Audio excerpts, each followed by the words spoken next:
What do you feel about this, Peter, after reading Paolo's summary?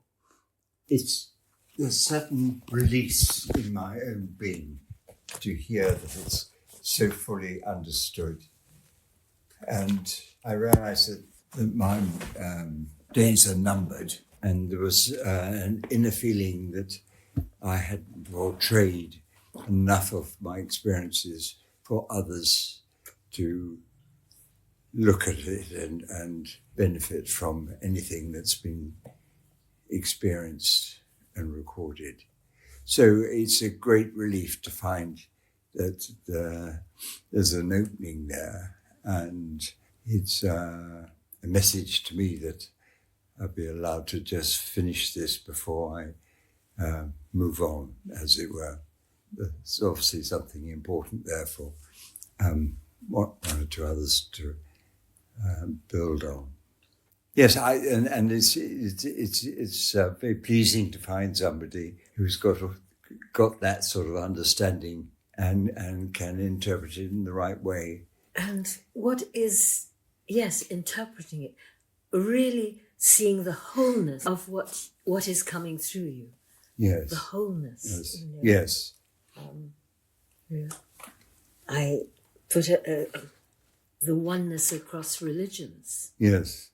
That the realization that all religions, traditions ultimately seek the same source leads to more harmonious, non-egoic approach to spirituality. Yes.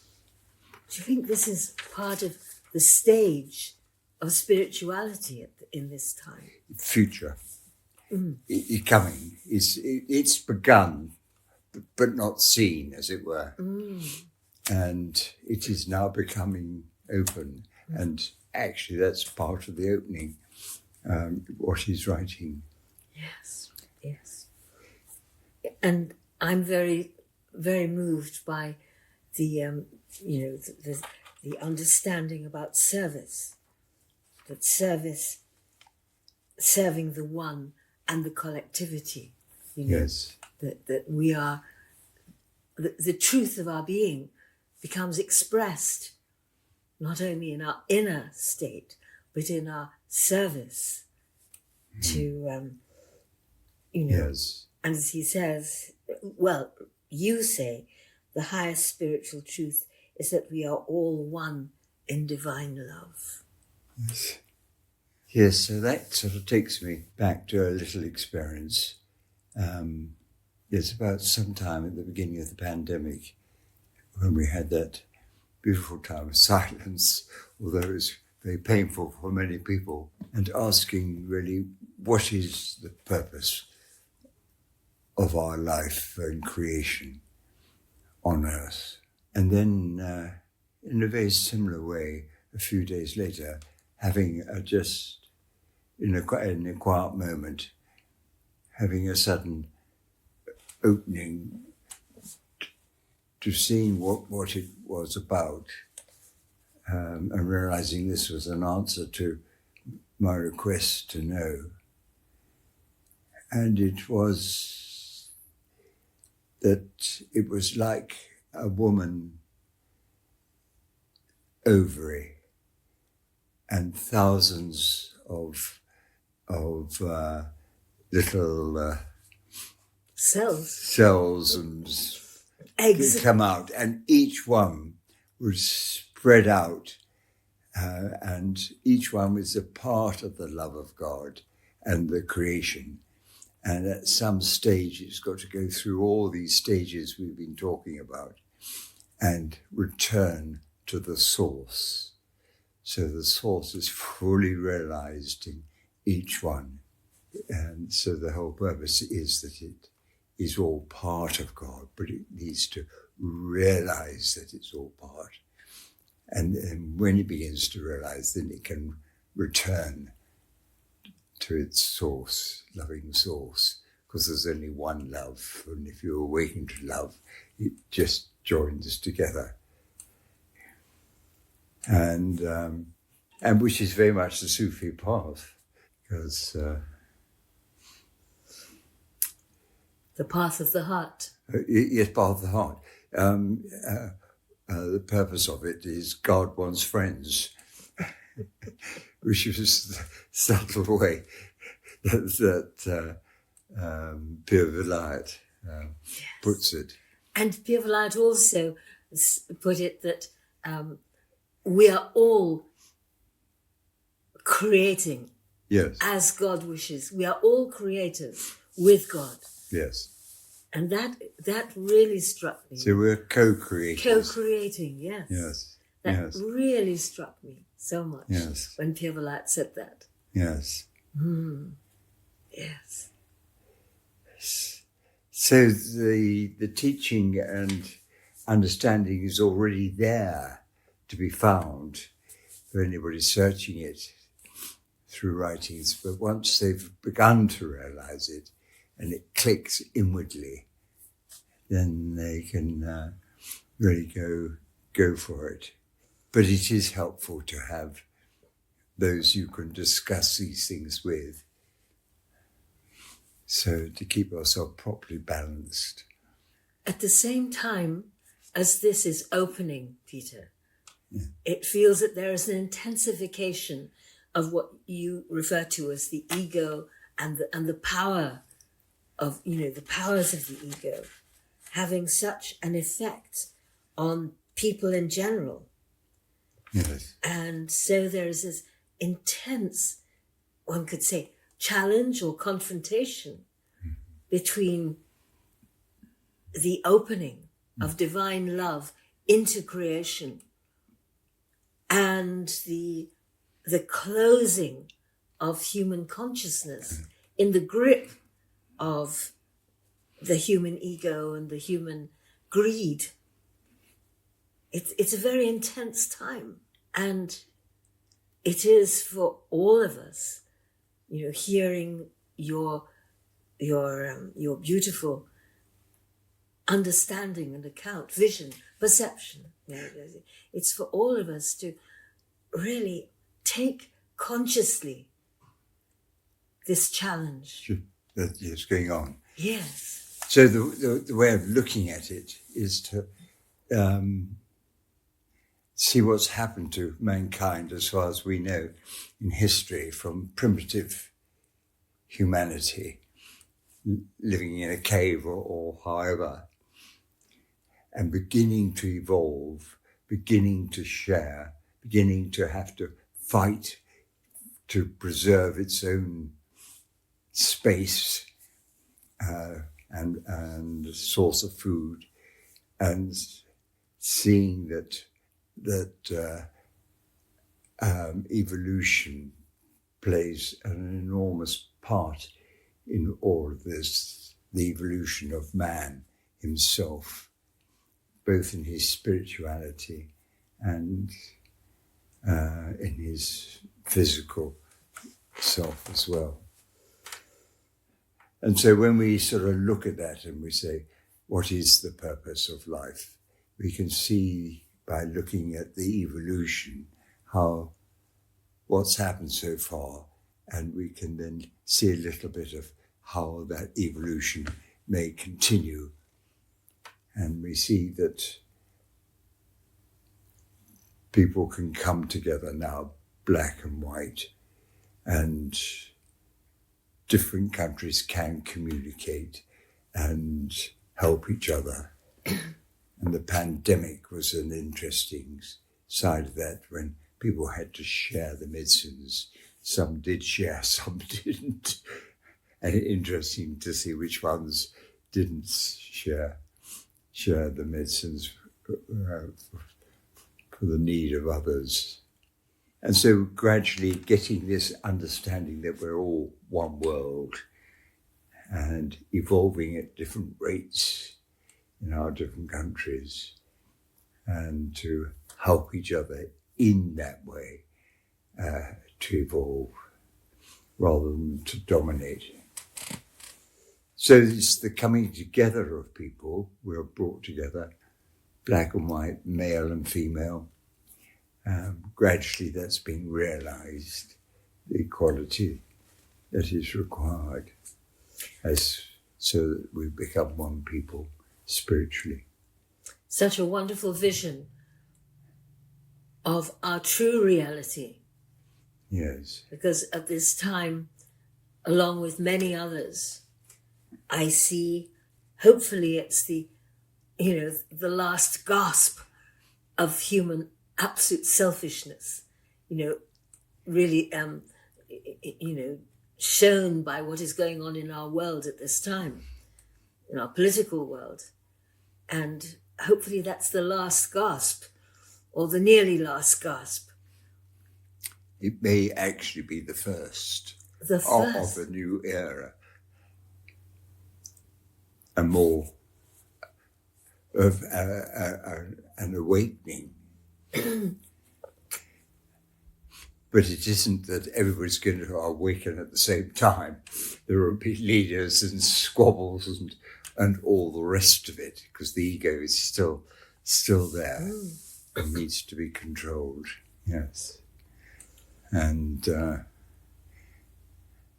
it may be that we're beginning to see something of the role of humanity in the universe rather than just on our earth. How do you see that? So the role is to look after our planet. We're beginning to realize the importance of that. And it may be that we have to travel in space and have a role, not to find more housing for ourselves, or space for housing for ourselves, or minerals and other things that we might want. It is probably to give something to the universe and to what is there. So that means that mankind literally has to travel around the universe at some stage. And so we can see what's going on now, the beginnings of that and the failures of it, and all starting. So really the great expanse and fulfillment of the purpose of God as millions of eggs, as it were, in our life beginning to evolve. We begin to see what it's really about, and we may need to fertilize in some way the parts of the universe. Fertilize parts of the universe. Do you have an intuition about what this might be? Yes, it is. We don't know what kind of life there is in the universe. I suspect we shall find some forms of life. I doubt whether it will be sort of human life, but that I haven't seen, and I think it's too early to say. But it may be even to propagate the spread of the love of God into the universe and awakening, so that what is already created there awakens to the oneness. But we have to have a oneness amongst ourselves and to begin to live that way and see that there's only one source that is good. And if we see goodness somewhere, we know it's all part of the oneness. And can we live, with this broadcasting, if you like, of the oneness, when part of our planet is still trapped in the constriction of the ego and the selfishness of yes. And another part is evolving. Yes. So there will always be friction because people are awakening at different times and seeing things in a different way. And there are those who are still very much stuck in the ego. And so there will always be friction. So it's up to those who have begun to awaken to be sensitive to those with the ego, and having been through it themselves in a certain way in their own lives, to use that experience to help others to awaken and to be sensitive to the problems that they have before they can fully awaken. So part of the evolving life and journey of people is to awaken to the source of all and to love, and at the same time to be present to those who are not yet awake, to those who have maybe a lot of, we're just summing it up with, with ego, a lot of violence and misunderstanding, who was separatism, to really engage with those people. Is that, part of this? We don't just, if people awaken to the love of God, they don't just live in separate communities. And go off. Yes. Yes. Because the love of God means that you love the creation and you love all the people who are coming in, and you begin to have an experience of godliness by caring for others and helping them to awaken and to evolve. So you're taking a real role, but in taking that real role, you grow yourself in the experience of the divine coming alive in the world and in the individual.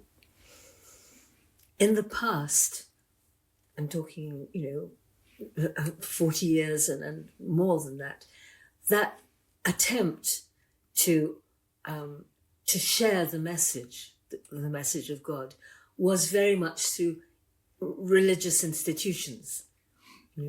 People, Christians going out into Africa, for example,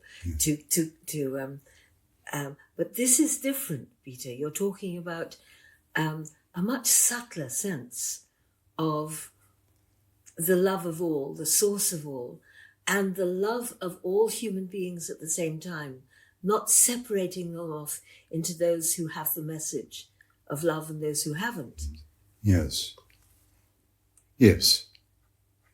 So it's a very different kind of, it used to be proselytizing, and now it's, what do I call it?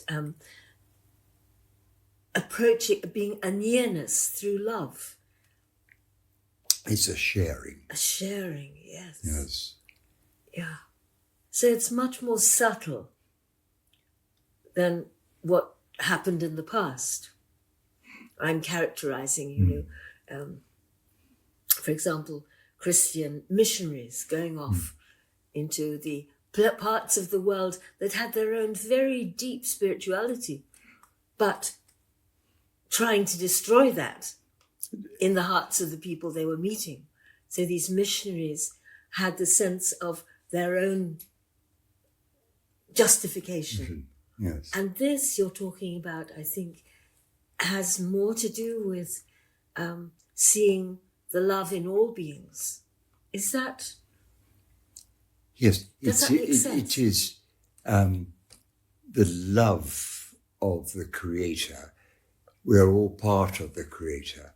So it's the love of that Creator which we begin to show in a very small way to begin with to others. And it will be rejected and accepted wherever we go. And that has to be accepted because it's all part of growth and, again, evolution. And so we help, as we were saying earlier, the evolution of the cosmos in that kind of way, whether it is actually to bring humans into the rest of it, or to help what's already there, whatever we find, is yet part of the interesting mystery still to be found and searched. The universe. Yes, the in cosmos. the universe, yes, yes. universes, because we're aware now there's more than one universe. And it's vast, the whole thing. So to open out into the universes,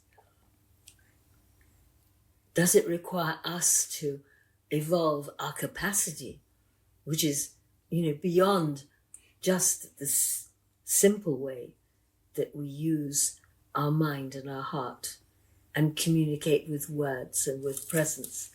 This sounds like it might well be evolving another capacity of being, to be able to be one with other universes. Yes, that is going ahead a lot, because it would be wrong to think that all of our approach in the universe would be from a human form or format.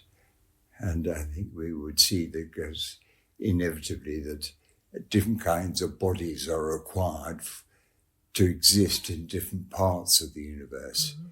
And they evolve especially in order to live in those sort of conditions.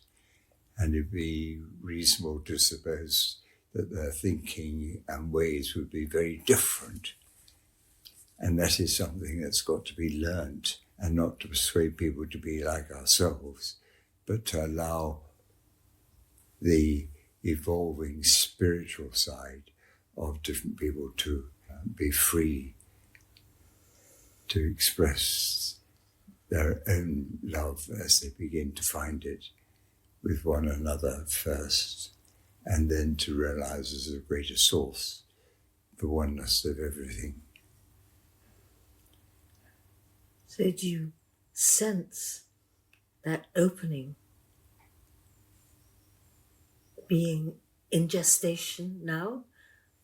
Are you talking about not necessarily this opening, not necessarily in these bodies that we recognize, but you sense that gestation of generating other forms? Yeah. It's yet to show itself in a fuller way, but we're just realizing that it's there. It's the very beginnings. It's almost like the beginnings of creation. It's the great sort of next stage of it.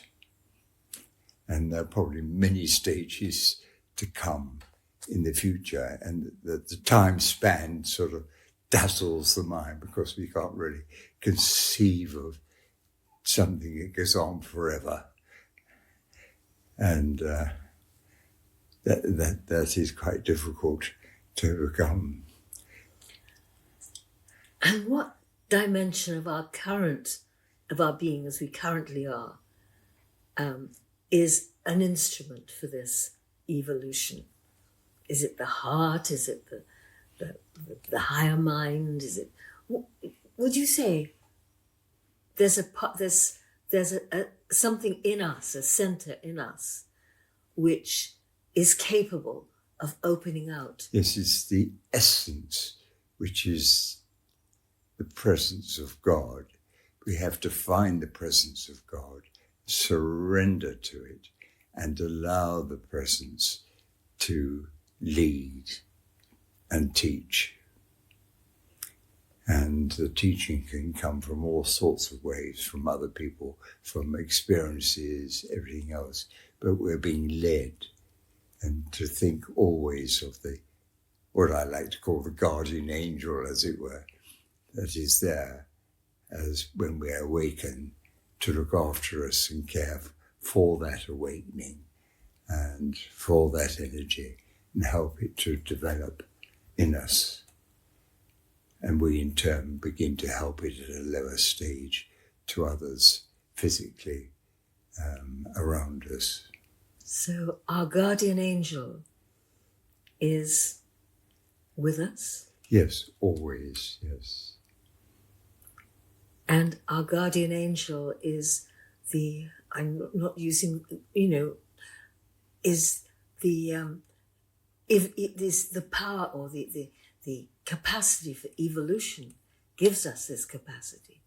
Yes, But I think we cannot that's a nice conceive way of it putting ourselves, but we are being led, guided. And so the inner request is continue to guide me. Yes. Guide me more or help me more to understand. And the more we understand, the more we are surrendering automatically to the source itself. And Peter, how do we experience our guardian angel? It comes, I think, to begin with yes, that's a nice idea to think I've got a friend looking after me inside one kind or another. But it is that I will always be with you, the spirituality. If you're awake spiritually, I'll always be there. And I think it is a feeling that one is being looked after, and part of our primitive job in the next world, primitive by the standards that we're talking about of the future, is to be a guide for others and to help and be a guardian angel to one or several people, however it works. But it is giving, always this constant giving of the experience of helping people to awaken, whether it's in this world or the next. The two worlds are really together, working together. So whether we're in this world giving something or in what we call the next world, and giving something else at a greater level, and then returning probably in some way to give wherever it's needed according to our abilities. Returning, you mean? Yes, returning. Reincarnation. Yes, reincarnation, of course, it's a difficult word because it's been maligned so much. I prefer the sort of good phrase of recurrence. Yes. And this not only belief but experience in the totality of unity is in many religions? I think it's to be found in all, but it's not realized in all. There's only one goodness. And so if you see the goodness there, wherever it is, you know it's part of the truth of the source of all. There's only one source, and only one, in a sense, is good. So I'm going to ask a very simplistic question, because you've already given this. So our evolution at this time is awakening to the love of the source of all, awakening with it, because Yes. it is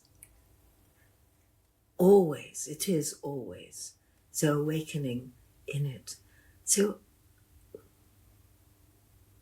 how do we do this, Peter? You've already said this. It's silly for me to ask you again. But how are we awakening? But in a sense, awakening is awakening to being part of the source of all, as well as having to live and earn your living and everything else at this stage on earth. But we can see that the time is coming when we can live probably in more spiritual level and not require all the physical side to exist with. We can exist spiritually and help people, or we can actually go into some form of physical body and be physically present. So hence the guardian angel is those, the part of the spiritual community one belongs to, unseen, giving help and understanding. I was going to ask something else. I've It's just gone for a moment. Yes. In many traditions, Christianity, the monastery, people go into a state of seclusion and are supported by, for example, the monastic, life, and they let go completely, as far as they can, of the outer world. And there's so many traditions, the yogic tradition, Buddhist, and all the traditions. People have come into this state of love, hopefully, through completely letting go of the outer world, of their role in the outer world, of their own history. Is there a way now of living with the love of the source of all in our own communities, in the course of our biographical life? Is that something which is happening now? Or is there still a need to pull away from I'm talking about one's biographical life? Yes, it's both, because it's evolution. So some things are evolving more quickly or appear to be more quickly than others. Perhaps a term of exploration has come to an end, and they're open to a greater awareness. And so it is this sense that it's the godliness within each person that is important. And we come back to the ego self, which has to surrender to that love. The importance which many religions now can understand and see and teach is to do that on a much larger scale and give of a certain energy of love and understanding of others as they struggle with the sort of life's work on this earth. Yes, it's all different levels of evolution, as I can sort of see it in my own mind, put it, and everything working together. So there will also be frictions from time to time as some people begin to take a different direction, to see that the politics of the world is not that which is important. It is the understanding that is beneath that which is important, how people really think and are really growing. Many levels and I think we explore a lot of these levels probably as we begin to grow, and at some stage in evolution we return to the source of all. So, exploring many levels. We need space in our lives for this, for exploring, for being, yes, as it were, for receiving and being worked upon by the love of all. So we do need to have space in our lives, and for each person it'll be different. But we can encourage each other in some way, the way people used to go into monasteries. But this is a different era. Yes. A more. So you are living the monastic life Mm-hmm. In this wicked world, rather than literally shutting out the world and living in a semi-prisoner in a way. You've got to be out in the world, but still the monastic and living the monastic life. So that's very beautiful sense that. I think B. Griffiths did this. Tell us about B. Griffiths. Well, he was obviously moving beautifully in all sorts of directions in the spiritual side. So I knew him in England, and then when he set up his own centre in India, went and visited there, and he would come occasionally back to England. I would see him there in Abingdon. He would always come to Abingdon. There's a little chapel there, and he would take the communion service. I remember him doing that with former Archbishop of in Jerusalem, Anglican. His name escapes me for the moment. Who I worked with a lot. We would just have the three of us there in communion. And of course, B. Griffiths was Roman Catholic in a sense, whereas the bishop was Anglican, and myself as an open Anglican. But it's the oneness that was important. Those things didn't matter. It was experiencing the presence of the love of God together. That's what mattered. Yes, so I sort of knew him a little bit as a friend and a teacher in that sense. What was he teaching you, Peter? Yes, that's difficult to say. It's his example, I think, which I looked at more than anything else, and his life story. It's just that you recognise occasionally somebody who's really begun to understand. Yes.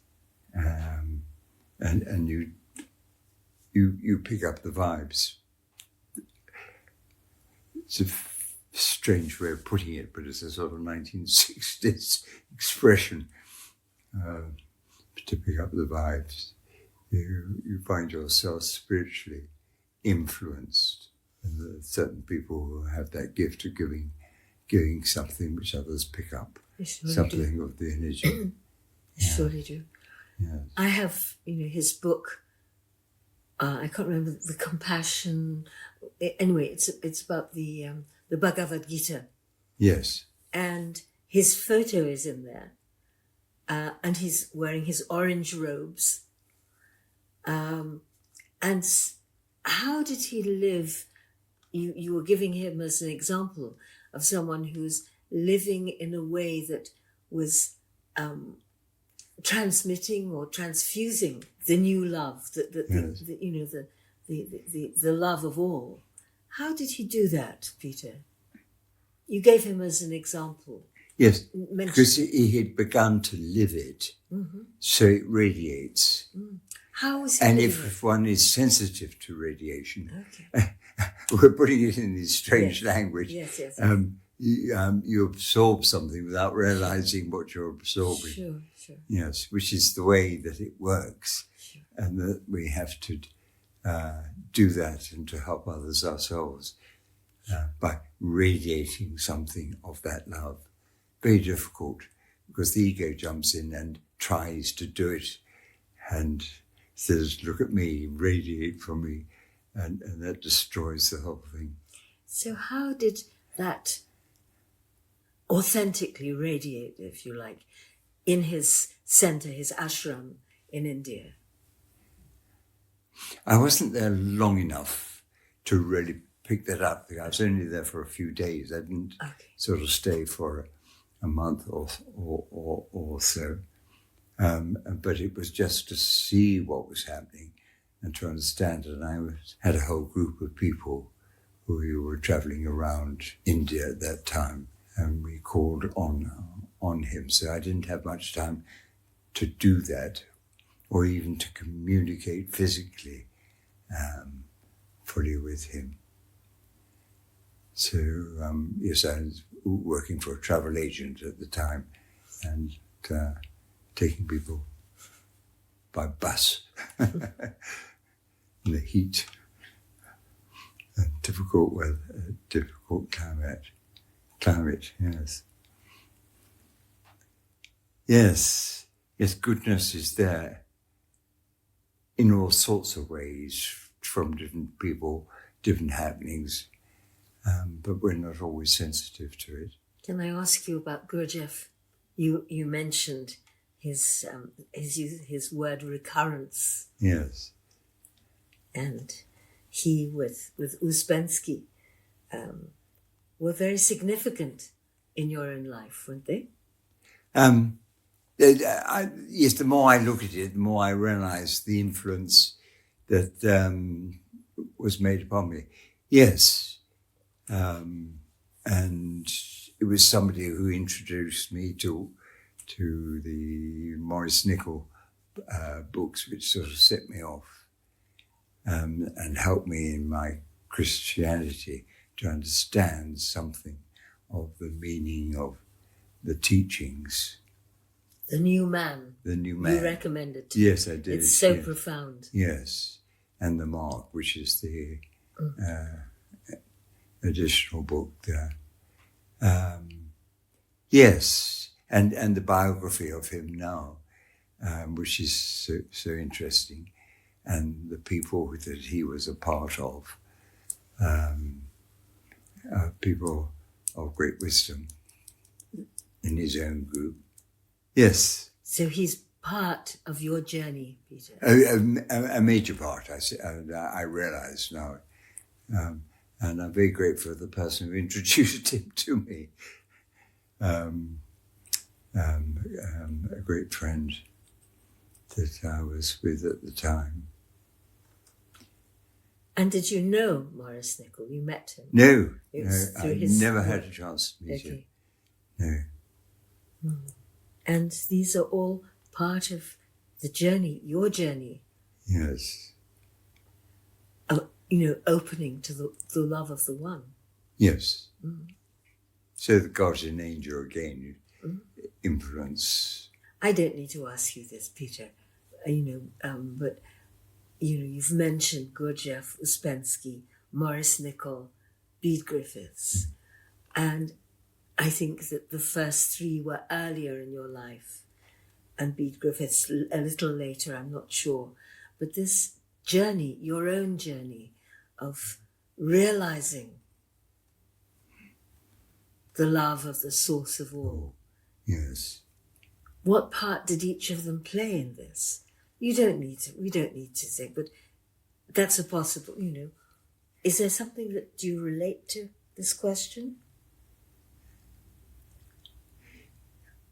I think of the people, there were others whose names I forget for the moment, who were quite well known. I used to run a sort of conference near St. Albans and invite various people of the time who were teachers and known.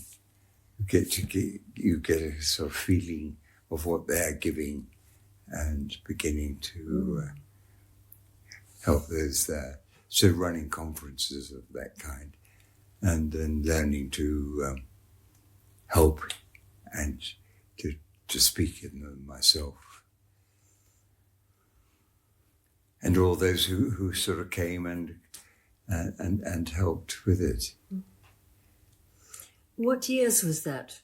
So those are early years. Roughly. Yes. So they would have been sort of in late 60s, middle to late 60s.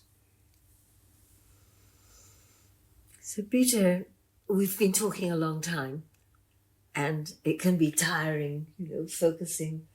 But do you mind my asking you one more? No, which certainly. Is, we're all on the journey through life into the stage of transition, and you've already talked about those who go beyond, this life, contributing to the guardian angel. I think in the Sufi sense, we talk about the spirit of guidance. But anyway, with the guardian angel, it's such a beautiful, the way you've described it is so beautiful. And what sense do you have in your own life now? You have talked about knowing that your life is not very long, ahead is not very long. Do you have a sense of the meaning of this time for you, this time in these years of your life, this stage of your life? It's realizing that some of the things that I've experienced, and many others in the world have experienced too, needs to be shared. And because it's helpful to those who are searching, and sometimes to those who just come across writings by mistake and pick up something that's good and helpful. So it was just wanting to share some of this so that it's available to anybody who's searching and looking. And certainly it's being fulfilled now at this late stage of my own life. And I didn't know who was going to do that. So it's come your way. So I'm grateful for that and for anything that may come out of it. And for Paolo. Thank you so much, Peter. I'm going to ask you something else, which is, what is your own, you may not want to talk, what is your sense of your own journey at this stage of your life, knowing that you're closer to dying than you were 10 years ago? What is your sense of your own journey towards dying and through dying? It's really the experience of living on earth, being very interested in politics and taking a part in politics at a junior level, and learning about the desire for power and glory, seeing it in others. If you recognize it in yourself, you begin to see it in others. And so that was part of the teaching, really, of recognizing in yourself what is going on. Know yourself, that's a wonderful expression, teaching. And developing that, or it was developed in me. That's what I call my guardian angel, helping me to develop that inwardly as one begins to make the search the important part of life. Important part of my life is, what is God? What is the purpose of life on earth? Like many other people, what's it all about? And to enjoy the mysticism of it. Are you enjoying the mysticism of it more now at this, I can call it the latter stage of your life? Yes, well, because one can understand it a little bit more, but there's plenty that probably I've never seen or come across in different religions, particularly with the Jewish religions and the Kabbalah. There's some beautiful thinking and developments there. It's been much misused, and so it has a bad name. Yes, and it's a realization that the power and the love of the source is there in each religion. And there is only one religion, really. That's the one source, the one God, whatever term we use for it. There's only one source of love, divine love. Peter, how are you preparing yourself for your journey across the threshold? By speaking to you. the rest I'm ready to leave, knowing that this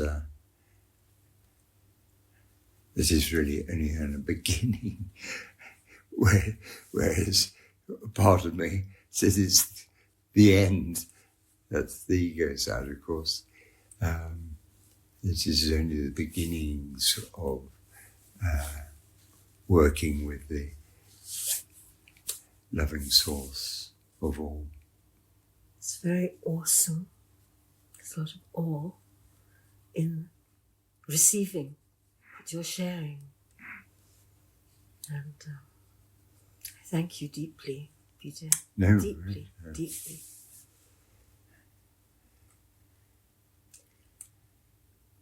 I think that's beautiful.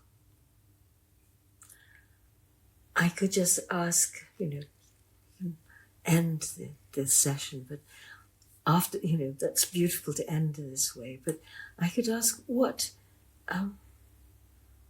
more, because you're talking about, you're sharing about you're being moved, and you're moving me and moving the readers, the people,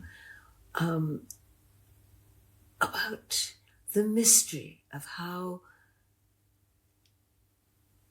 we are lending ourselves, we are instruments being transformed, And what is needed now at this time to take the next, for us as communities of believers, of different religions, but who know each other, what is needed now? Is it coming together more, sharing our intimations, is it communing in a new way? Yes. Well, it is in a sense. We've got the ability now to communicate with each other all around the world. And we can see that's part of evolution.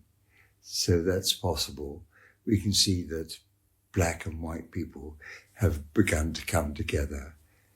And we're also beginning to see that people see that the male and female are equal in their importance and roles, and need to be seen as such and accepted. And we see that killing of people defeats the object of creation, because it doesn't allow those people to go through that cycle, and they may have to go through all that cycle again. Hence, thou shalt not kill, because you can't kill a person and remove them completely. You're just removing them from an earth life at a particular time, but it destroys that. They then have to overcome it, and the hurt has been buried into them.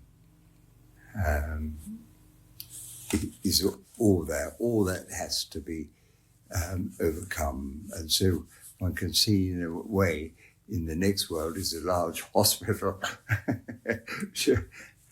and people helping others to overcome all the sort of ultra, what we call physical hurt that's being experienced psychologically. Yes, so the damage is enormous, the wars that we've been through. But that's all part of coming together and learning to work together rather than to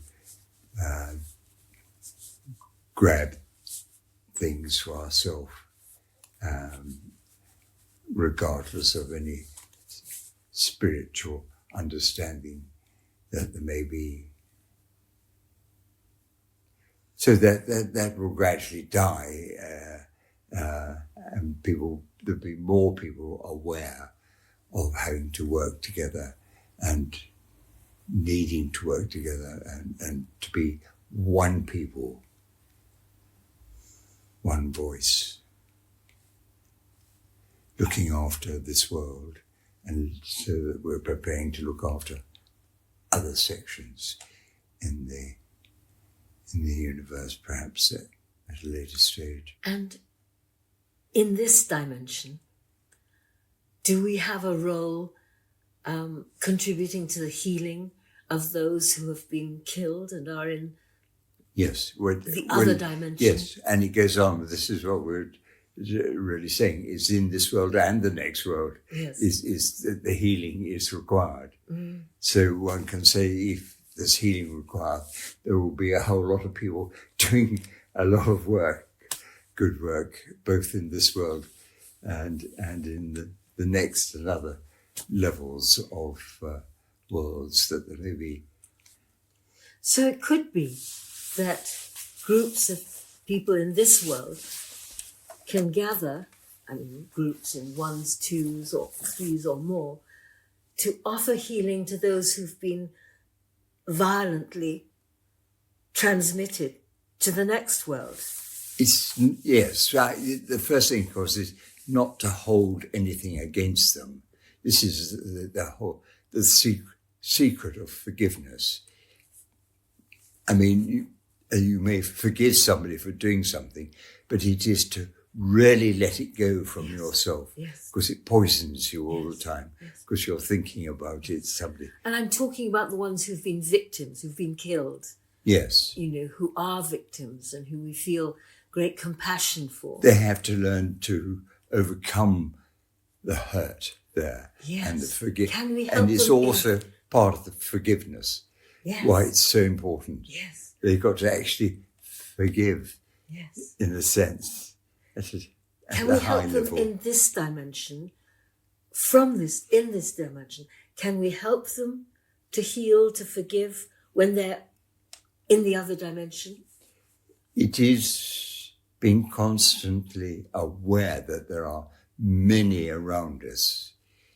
And this is the beauty of taking a service in a chapel. It doesn't matter if there are only two people physically there. It's open to many unseen. And I love this expression, for the seen and the unseen. And we ask for the love of God to be there for all of them. Well, we know the love of God is there, but for them to awaken to that love and begin to grow. So even as we're seated here, we're unaware of how many others are picking up vibes of what we're doing. But in the same way, if we were fighting, there would be others picking up the wrong vibes. And you can see the example and how it all goes wrong. So I've just been reading last night in Hazrat Inayat Khan in his volume 2, his chapter on vibrations. Yes. And it's really, very, very consonant with what you're saying. Yes. But so one of the really fruitful ways that we can work, evolve together is through healing our resentments and through forgiveness, through enabling forgiveness. Is that, it would seem, one of the principal tasks. Yes. In this life. Yes. So yes, it is. And the more we are able to forgive, where there's been hurt, it allows those who've done the hurt to be free to begin to overcome it, what they've done in themselves. I remember a woman coming to me and saying, her father had died, and how awful he'd been, and he'd tried to have sex with her, and she felt he'd destroyed his life, and he had died, and talking about this and saying, what sort of state do you think he's in now? Do you think he's now aware? And she was able to see that, yes, that he would be aware of all that he had done and the hurt. And then being able to say to her, then you can forgive him. It isn't that the hurt didn't happen anymore. All that was given to him. And the great healing is as he begins to realize that and becomes your father again. And you've got to release him from the state he's got put himself in. And that's part of your own history of development. And so we talked about doing it 3 times and choosing 3 particular Sundays to do it, or days to do it, and to go away and be quiet for an hour or so. And release him. She was feeling that he ought to be releasing her. And this is the beauty of forgiveness. Mm-hmm. It's very easy to say, oh, I forgive you, and then you feel good yourself all the time. A saint now, I've forgiven somebody. But it doesn't sort of work quite that way. There's such an interaction of energies. Yes. Between this world and the next when someone has moved. Yes. Which is why we were saying this world and the next are intertwined all the time. Yes. Yeah. Because we're relating with others that we don't actually see. Yes. Yeah.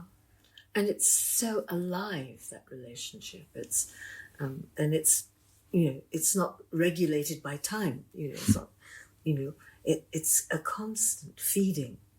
It's I'm just speaking from my own experience with my parents, the sense of their presence, and especially my father, with whom I had quite a difficult time, not the same as, the person you were describing, but certainly that. And we just keep coming together.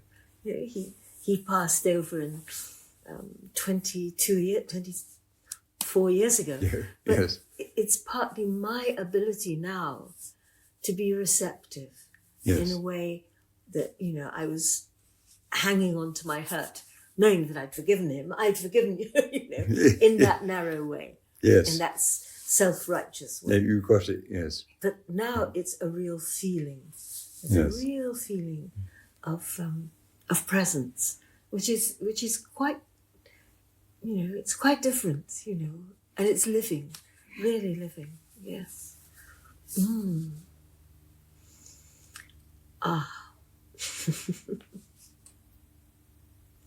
Thank you, Peter.